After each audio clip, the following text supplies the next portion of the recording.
क्या आपको अंदाजा है कि पाकिस्तान तोड़ने की कितनी खतरनाक साजिश इस टाइम चल रही है?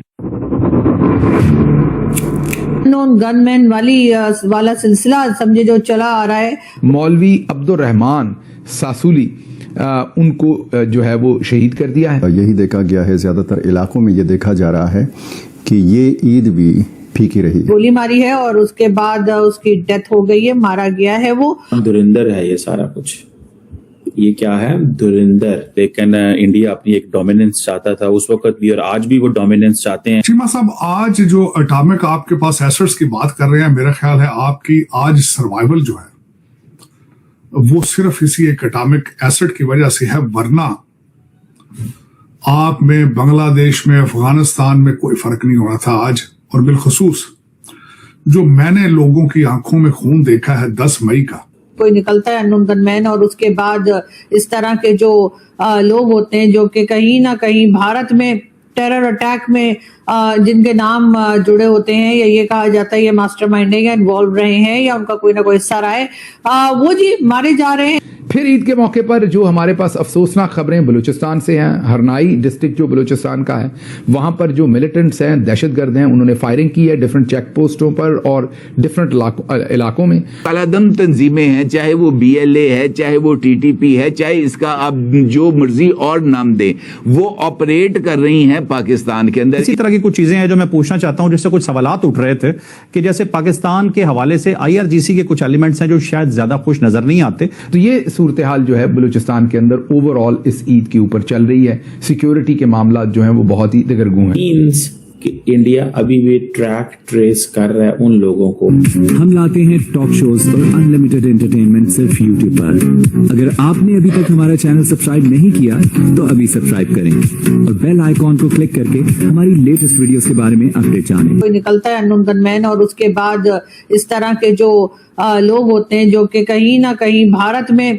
टेरर अटैक में जिनके नाम जुड़े होते हैं, या ये कहा जाता है ये मास्टरमाइंड है या इन्वॉल्व रहे हैं या उनका कोई ना कोई हिस्सा रहा है, वो जी मारे जा रहे हैं और बार बार यही न्यूज आ रही है। लेकिन इंटरेस्टिंग बात ये है कि अभी तक कोई एक भी जो है वो किलर या नॉन गनमैन जिसको कहा जाता है उसको ना तो गवर्नमेंट पकड़ पाई है और ना ही पाकिस्तान इंटेलिजेंस के पास उनकी कोई खबर है। कौन था, कहां से आया, गोली मारी, क्या किया, उसके बाद गायब हो गया, इसी तरह की बातें जो है वो मुसलसल न्यूज का हिस्सा बनती हैं, लेकिन वो भी इंडियन न्यूज का हिस्सा बनती हैं। पाकिस्तान में तो खैर इस बात की सोशल मीडिया की हद तक ही रहती है, मेन स्ट्रीम मीडिया पर तो बताया भी नहीं जाता कि ये कौन लोग थे और इनको किसने मारा और क्या हुआ।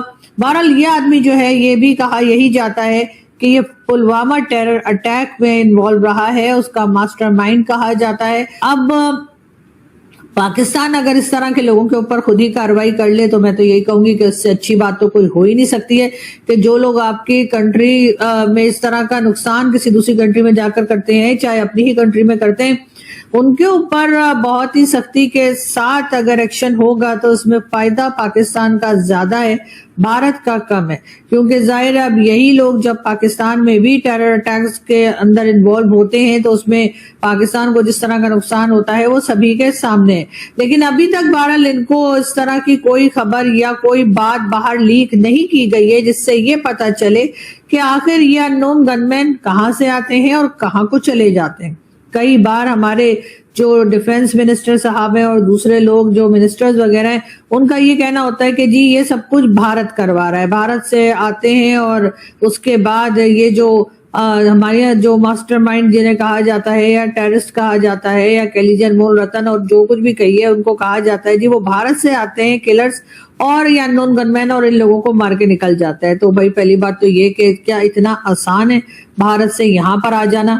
क्या वाकई में हमारे बॉर्डर्स जो हैं वो ऐसे खुले पड़े हैं कि कोई भी आएगा और बजरंगी भाईजान की तरह इनको टपका के निकल जाएगा?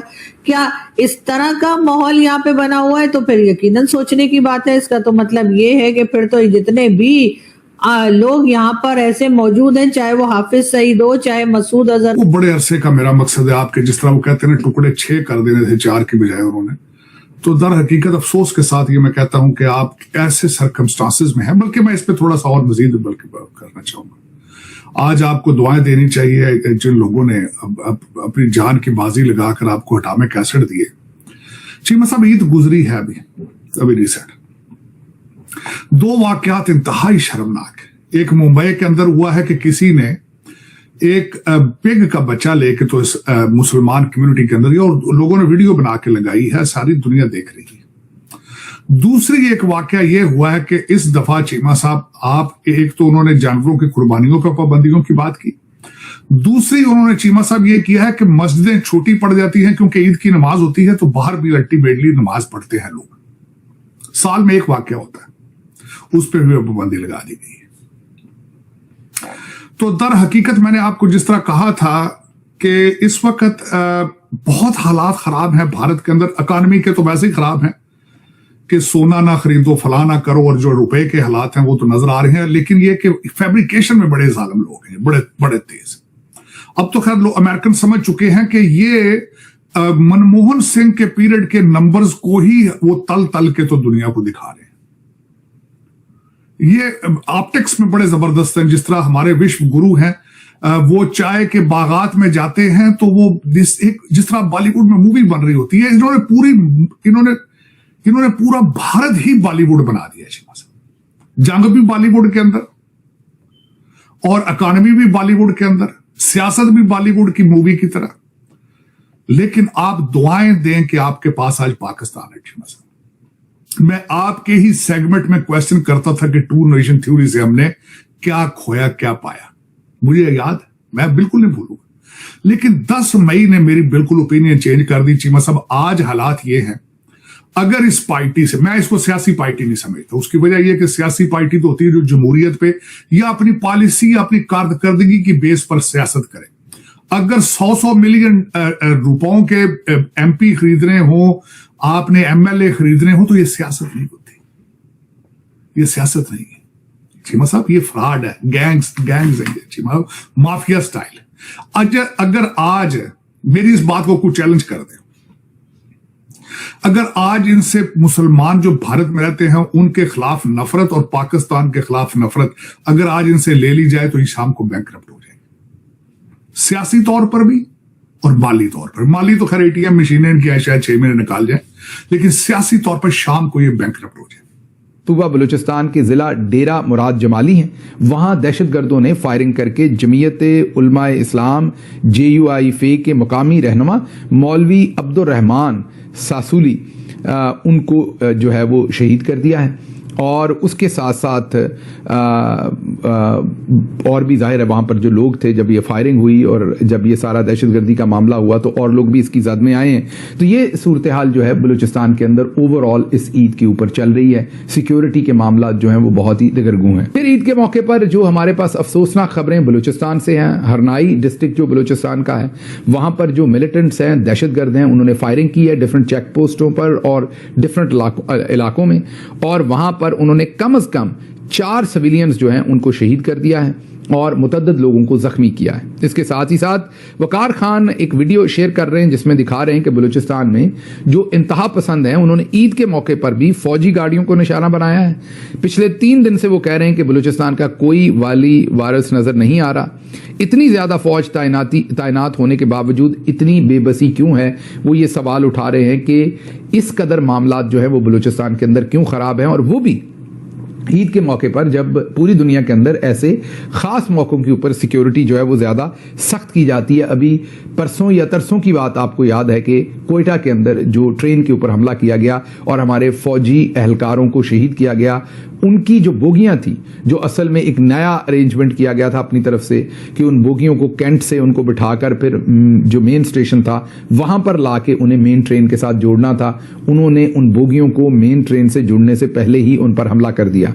जाहिर है इंटेलिजेंस फेलियर। अगली सूरत हाल, दिन तो ईद का है लेकिन सूरत हाल खराब हो गई है ख्वाजा मोहम्मद आसिफ साहब के लिए। लिंडसे ग्राहम एक सेनेटर हैं, सदर ट्रंप के बहुत करीब हैं, सीनियर सेनेटर हैं और इसराइल के भी बहुत करीब हैं। वो उन्होंने अब तकरीबन गले से पकड़ लिया है ख्वाजा मोहम्मद आसिफ को और हिलने नहीं दे रहे। तो आपको ये वीडियो कैसा लगा कमेंट बॉक्स में जरूर लिखिए। इस वीडियो को लाइक कीजिए, शेयर कीजिए, सब्सक्राइब करना ना भूलिए आपके चैनल EFC को। मिलते हैं अगली वीडियो में। जय हिंद।